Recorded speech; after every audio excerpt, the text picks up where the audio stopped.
as promised in a sultry photoshoot released earlier this year.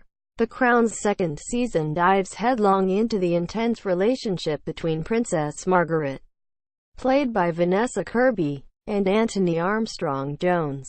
Matthew Goode, the photographer who became Lord Snowdon when he married Margaret in 1960. Their romance and marriage is the center of two of the most daring episodes of The Crown's second season, which draw from the many things that are known about their explosive relationship, and infers some of the most dramatic details about what nobody but Margaret and Snowdon can know for sure. Below, a look at the true story of Margaret and Snowdon, and how it matches up with what happens on The Crown.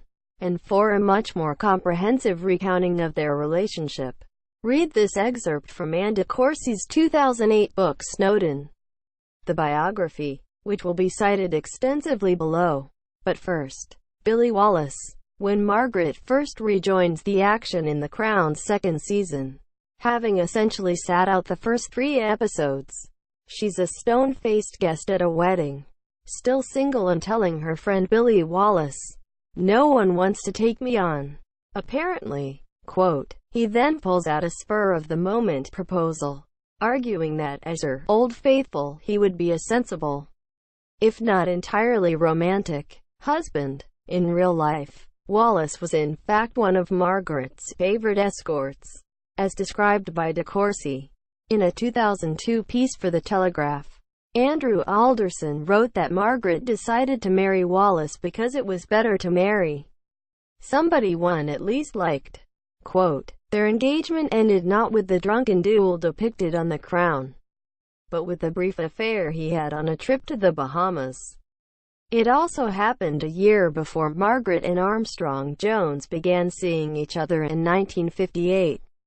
The result, however, was the same. Princess Margaret was unforgiving, and decided she could do better.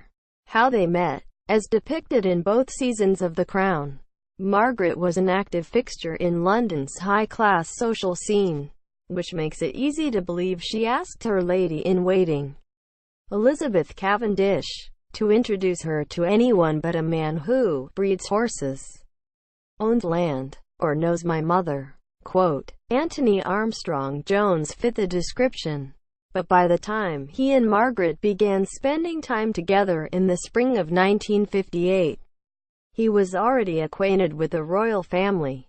In 1957, he had taken portraits of the Queen and her family on the grounds of Buckingham Palace, something he would continue to do for decades, even after his and Margaret's divorce.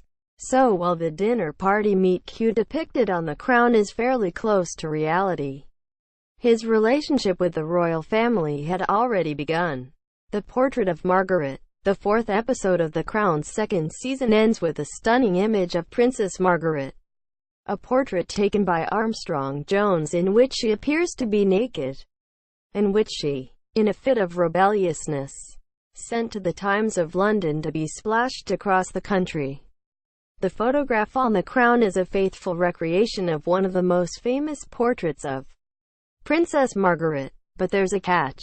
The real one was taken in 1967, when Armstrong-Jones and Margaret were already married and known as the Lord and Countess of